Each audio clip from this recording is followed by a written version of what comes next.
we've got a goat to start things off, courtesy of TCL, our friend, Super Bowl champion and Pro Football Hall of Famer and Heisman Trophy winner and all-around great guy, Charles Woodson. How are you, sir? I'm doing great. Great to be here. Good to have you again. I know you don't do a lot of this. Indiana Jones in that one pitch with the hat? That was our first Super Bowl we ever covered, which was the last Patriots Seahawks Super Bowl. That was the first time my show was at an event, and they created like the DirecTV was was distributing the show.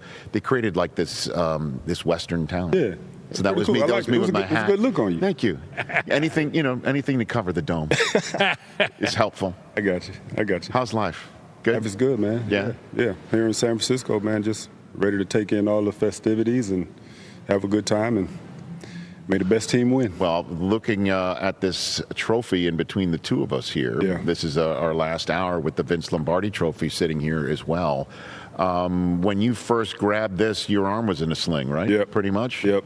It was, man. Took a bad fall right before halftime, broke my collarbone. Unbelievable. So couldn't finish the game, but the team did what they had to do in that second half, secured that victory. And so after the game, I was able to, finally, hoist the Lombardi trophy, run around a little bit in the state. Not run because I couldn't swing my arm. But that was painful. But you were on the field, though, right? Yeah, I was on the side. Yeah, Okay, you were on the sideline. Yeah, I was on the field, on the sideline, and then after the game on the field, they handed me the trophy, and nothing like holding that up. What was that? What did it mean to you? It meant that when I wanted to retire, I could retire. That's really what it meant. No kidding. Yeah. I felt the same way about the Super Bowl as I did when I went to college. It's like I can't leave college unless I win a championship. Mm-hmm. And same way with the NFL. It's like, dude, I can't get out of here, without winning the Lombardi trophy. I'd gone, with the Raiders years back, and it took a long time to get back there. Yes. And, if you don't get that one, I'm 11 years in. Do you get back again? It's like, I got to get it now. My time's running out, and there's no way I can retire without having a Lombardi trophy. And so you weren't thinking of this at this very moment, though, right? No, I'm not thinking retire right there. No, but you're thinking at the end of the day you could. But right here, So interesting a story. I used to have a reoccurring dream. Okay. And in this dream, I would go to a party, and everybody would be outside the party, and I'd see people go in, and when it would come to me, they would ask me, "Where's your Super Bowl ring?" And in this dream, I could never get in that party. And so after I won the Lombardi trophy, I never had that dream again. Wow. Literally. That is. So somewhere in the ethos, I'm in that party. Well, I mean, part of it helps that you're in every possible room you need to be in now. Yeah, for sure. You know what I mean? Like you've reached that level, so there's no more such dreams. No. Fatherhood, you've got that box checked, you got the Hall of Fame box checked. You've been checking boxes, sir. What if I had told you after the confetti was being picked up that whenever Mike Tomlin would leave Pittsburgh, Mike McCarthy would be the one replacing him? What if I told you that on that night? Well, how about there's a chance Aaron Rodgers could go back to Pittsburgh and it'd be Mike McCarthy and Aaron Rodgers again? Yeah. No, I wouldn't have thought that. But when there was a possibility of Mike leaving, with Mike being a Pittsburgh guy, then it made sense. That would make sense. But yeah, before then, no, I would have never thought. Crazy, that. Right? Who would have thought Mike Tomlin? I mean, thought he'd be there forever. I thought he would be there forever too, and I'm kind of, I don't know if you have any relationship with him or if you've reached out to him or you had any. No, I mean I know him in passing, but not personally. Okay, and so but McCarthy, I was saying this too to the guys here. I don't know if we'll ever see, and I know that's crazy to say because anything's possible, certainly in the NFL. We'll never see a coach say, "Oh, I've been the coach of the Packers, Cowboys, and Steelers." That's incredible. Yeah. Three guys. Three foundational franchises. Yeah, that's pretty much. How do you think McCarthy's going to do there? What do you think? Well, I think for Mike,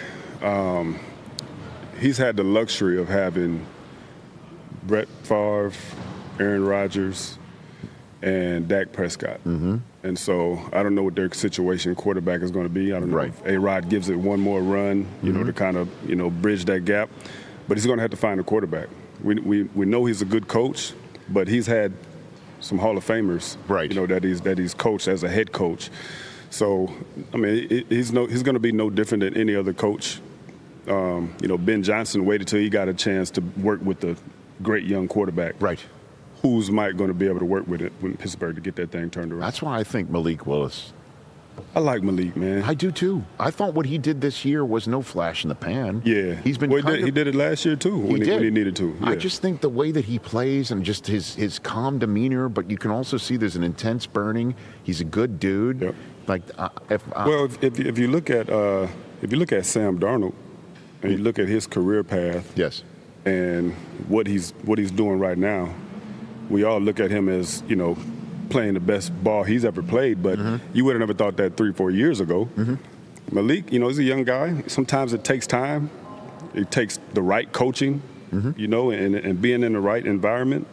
And Malik's had a little while to develop, played under LaFleur now, so he's been in that system, so he's been able to grow. So maybe, this is his time to go out there and see what he can do as a full-time starter. I would 100%, if I am, a front office or, ownership suite. By the way, I'll take an ownership gig anytime. That's the guy I would want to target. Yeah. I would basically say, because Sam Darnold's, again, as you point out, a perfect example. Because, you take a look at the quarterbacks that are making $50 million, $55 million, 60 in the case of Dak as well. There's no rings there, man. No. There's some occasionally a Super Bowl appearance here and there, like Burrow's made one. Yep. Just as an example. But, take a look again. Now Jalen Hurts is entering that realm. Yep. Mahomes, as we know, is on some sort of a friendly deal with the Chiefs, although locked up long term. I know it's easy to say find yourself a Sam Darnold, but that's right. the way to go, right? You've got $30 million invested in that position. You could spend it out. Spread it out the rest of your roster. Like, that's the way to go. I mean, it's almost like when you look at college sports now. Yes. They're going to, a school like, a Michigan or Ohio State. They're going to go to another school that has developed a player for 2-3 years. Right. As opposed to going and getting guys out of high school. And it's sort of a similar situation. You got Malik Willis, who's been in the league now, 4 or 5 years. So he's been able to develop a little bit in the system. So you're getting a guy that's got some some wear and tear in the league, a little bit of experience. So you bring in an experienced guy, and then if you find another guy in the draft later in the rounds to come in and be the competition for him, you do that. So you don't necessarily have to look at the draft to find the missing piece for your team. And of course, it helps to have the right coach and hook the coach up with the quarterback for sure. And Klint Kubiak and what he's dialing up for Seattle, he's going to be the next coach of the Las Vegas Raiders. Charles Woodson, do you like that? Yeah, I idea? mean, that's. It looks like that's what's in the cards. I don't know if it's... Well, John Schneider basically said on NFL Network it's happening. Did he really? Yeah, he said he's signed. He's basically doing this. Yeah. Must have been sleep. I didn't hear that. All good. But, that's why you're here. That's why I'm here on the Rich Eisen Show. Yes, sir. That's correct. Yeah, but I mean, I go back to last week's game and the touchdown pass that Jackson Smith caught where he came out of the backfield. Yes. Ran the corner route. It's just a perfect play for the defense that they were going to see. I look at the other touchdown pass to, I believe it was Bobo. Yes, it was Bobo. Yes, indeed. Where, that just understanding what you're going to get in certain situations, knowing that they're going to spend a lot of time looking at JSN, and then everybody rotates, and then that guy out there is on that island, and it's a deeper route, and you got all that room to the inside. He could have put that ball anywhere on the inside because it's going to be wide open. So, having a guy like that can, call the plays and dial it up, the way he can do it. And if he's the guy in Las Vegas, they got weapons. Brock Bowers is, in terms of tight ends, he's at the top of the game. Genty with no blocking, he still rushed for 1,000 yards. Right. So there's some pieces there, that he could work with.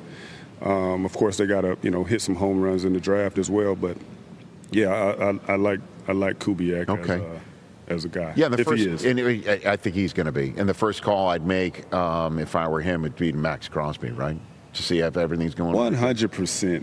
right. Yeah, Because 100%. apparently he was really pissed about being sat at the end of the year, Charles. Look, Maxx is, he's one of those guys. He's a competitor to the highest degree. Right.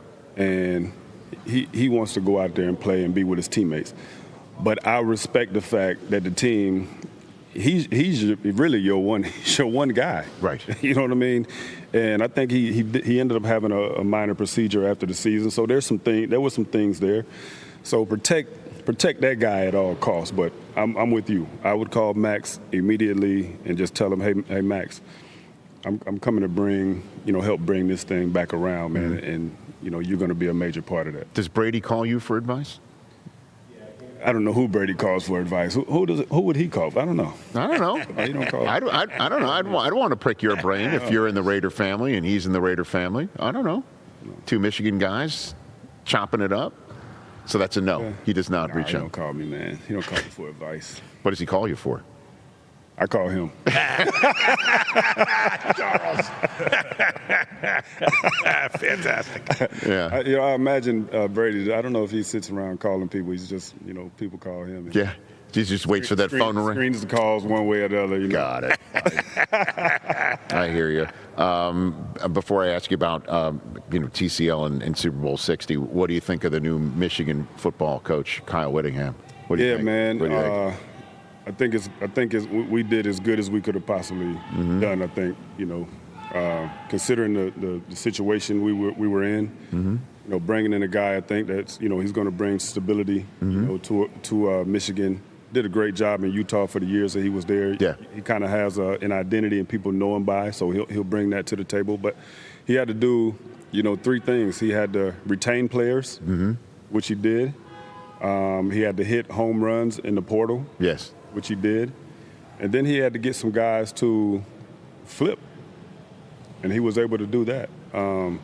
As well as, four things. You had to keep the quarterback. Yes, he did. He kept the quarterback. Yeah, he did. So, I was very, happy with, kind of the way things lined up. Yes. And give Ward, our AD a lot of credit, because he's a guy I did call during that situation. I don't call Brady and ask him and get give him advice, but I did call Ward, and we talked it through, and he said, Charles, I have a plan, and we'll get it figured out. And I thought he did an outstanding job. So great job, Ward. And I look forward to the football season and in between raising a basketball national championship. Come on, man. banner. How good is our team right now with Dusty May? Did you see him sitting on that bench with the Michigan State fans all over him? Iconic picture. Iconic. Wasn't that great? He's just sitting there, man. He's just, with all of the the guys in the back doing whatever they do. Yeah. Yeah. My favorite post on that is he was being screamed at by a whole bunch of students who got rejection letters from Michigan. That was my favorite post. I like that. That was a good one. It was not mine. It was Rich's but I like burner repeating account it. that did that. No, it was not my burner account. Get out of here. Tell me about TCL, sir. What do you got for me here? Yeah, TCL, man. I've been working with TCL for a few years now, and TCL is a proud partner of the television partner of the NFL, and they continue to raise the bar, bringing a better picture, more contrast, better colors, and trying to make you feel like you're in the game without being at the game. So very proud to be a ambassador, if you will. Yeah, we have TCL monitors, and I've got it at home. I got them all throughout the house. They are the real deal. They're from the theater to the living room. You got the 99 to the inch? gym. You got the 99? I got the 90. Yeah, I got the 90. You got to have it. Yeah. Of course. Yeah, you got to have it. Yeah, guys, just let the 99-inch club talk over here. I got one of them too. Oh, I'm sorry, Mike. I didn't mean to exclude you from that. Who do you have in Super Bowl 60? I got the Seahawks. Why is that? I like the Seahawks. I think watching. To me, it's about their defense. I know offensively, Sam Darnold and all that, but defensively is where I think they're going to dominate in this game. Playing against the Rams give them all they can handle. From an offensive standpoint, Puka, Devontae Adams, Kyren, Corum. That's going to be the best of the best. And not that New England is not a good team offensively, but I think defensive line-wise, with Leonard and the boys, they're going to be able to get to May and, make it a long day. And I like Seattle to win. I like them to win big. Win big. Wow. Okay. Charles, it's great to see you. Great to see you, Rich. Hey, you made it all the way to the end. Thanks for that. Check us out every single day streaming live on Disney Plus and the ESPN app 12 to 3 Eastern.